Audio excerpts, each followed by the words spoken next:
शाहिद अफरीदी के शॉट में इतनी पावर थी, you can't believe. Miss hit इसकी राइट, विश के वो थोड़ा सा मेरे टाइम पे तो चला लिया, बाद में जो है ना वो उसने केयरलेस बैटिंग की। केयरलेस से मुराद के मैं यही कहता था कि जब तुम्हारे जो पेट शॉट है, जो तुम पे मारते हो बॉल पे, तुम उस बॉल का वेट करो, वो तुम्हारी 100% लगेगी। मगर तुम हर बॉल को जाओगे तो हर बॉल पे तुम अपनी विकेट थ्रो करोगे, क्योंकि हर बॉल मारने वाली नहीं होती। क्योंकि एक बॉलर हूं मैं, अगर बॉलर मैंने एक गेंद की, आपने मुझे उठा के छक्का मार दिया, आप समझते हो मैं दूसरा बॉल भी वही दूंगा? नहीं दूंगा, मैं अपनी तरफ से कुछ ना कुछ ट्राई करूंगा, और आप बैट्समैन एज ए फिर उसी पे ही जाओगे। So Mochi's back, and you just saw that clip from Javed Mirdad. Even he's saying how he used to tell Afridi, hang on, hold on, take your time, choose your balls to hit. But he being Afridi being Afridi, he would do whatever he wanted to.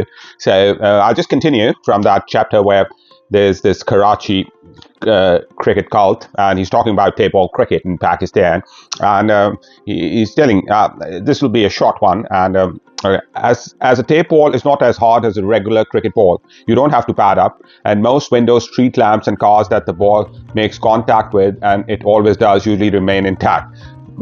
So then he goes on, and what if the batsman gets hit on the face? Well, it doesn't hurt much. A Pathan can certainly take it. So he's boasting about him being Pathan, strong, alpha male, and but you need to wear a guard, I guess. So then he goes on, he tells that till his retirement, Yunus Khan, the highest test scorer for Pakistan, practiced with the tape ball, shaving it off from half of the ball to play against it consistently crazy swing. So Yunus Khan, the great Yunus Khan, used to practice with the tape ball.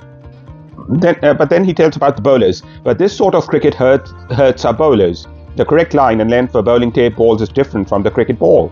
Since it is lighter in weight, one needs to exert more elbow grease while bowling. If you try too hard, you may end up injuring yourself, a common phenomenon. So it's good for batting practice, but it can. But I think most of the Pakistani who played for Pakistan used to play, except for I think Imran Khan. Imran Khan is the only bowler, and probably pre-Imran era, I don't think they used to play with tape ball. It's a recent phenomenon, the tape ball cricket. Then in the end, he talks about, they say that necessity is the mother of invention. Indeed, tape ball cricket is one such invention from Karachi. So he credits tape ball cricket to Karachi.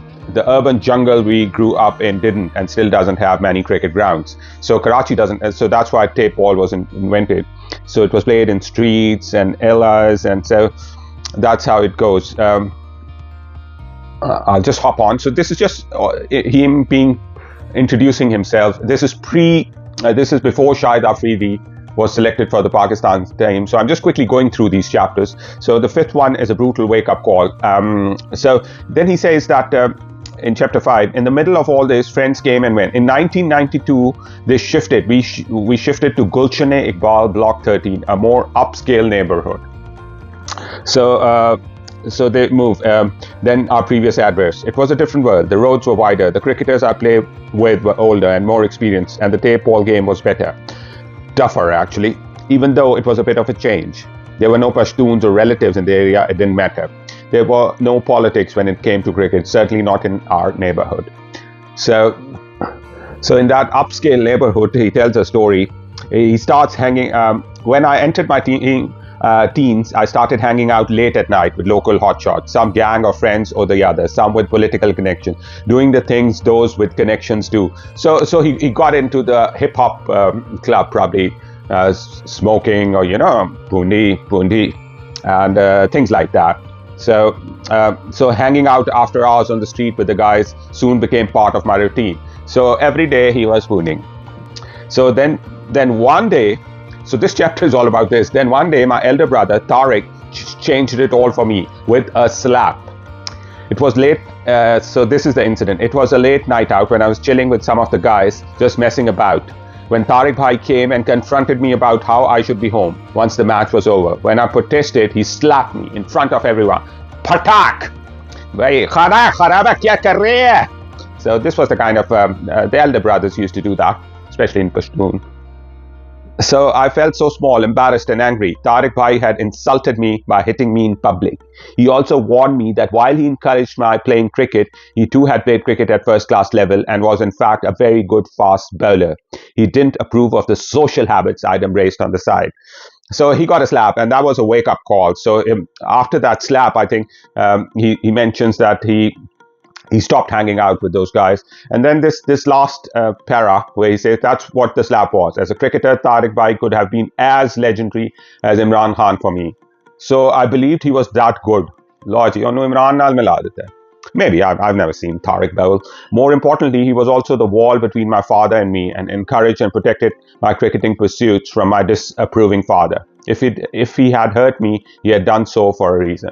So the kind of respect they give to the elders, those were the days when elders used to, we'll give you a slap and you need to respect it's changed totally now.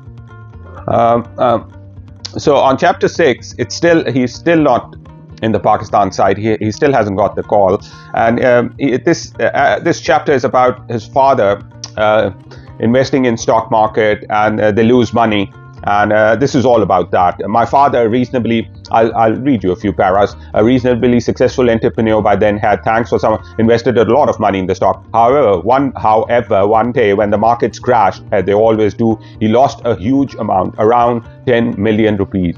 That is 1 crore rupiah, and equivalent to around $100,000 today, and around $250,000 then, in a single day. So he lost about 10 million rupees in a day. And so then he mentions how they had to face hardship, and there were dark days. What hurt me more than the beatings I received at the hands of my father was to see him and my mother sit on the prayer rug and weep at night. Tariq Bhai, who was my rock, also broke down often and wondered how we would ever make up for the loss. That was possibly the worst phase we endured as a family. So the family is going through a dark phase. Remember, there were 11 of us. How would my sisters get married? How would we finish our education? Those were some questions to which there weren't any easy answers anymore. As a family, we would never talk about money. So then he mentions, I felt the dull stab of uncertainty and poverty as we started rationing our food and cut down our expenses significantly. Then he mentions something more about the same thing. They're struggling with money, and then honestly, my plan was naive. Those days, there weren't much money in cricket, even at the highest level. When I eventually made it to the national side in 1996, we were paid around 9,000 to 10,000 rupees, $200 then, around $100 now per game. That's true. I think currently, like players like Babar Azam and Shan Masood or whatever, they get about $15,000 per match. So there's a huge difference. It wasn't a large sum at the time, and I couldn't seriously think that I would dramatically turn around my family's fortunes with my match fees. So it wasn't the cash I was headed for. That came much later when the game changed in the new millennium and became more popular and commercialized. So I'll just stop it here and I'll continue in the next one. So he's going through rough times, and it's still. So the next one is when he gets a call. Thanks for watching. You make my heart go boom.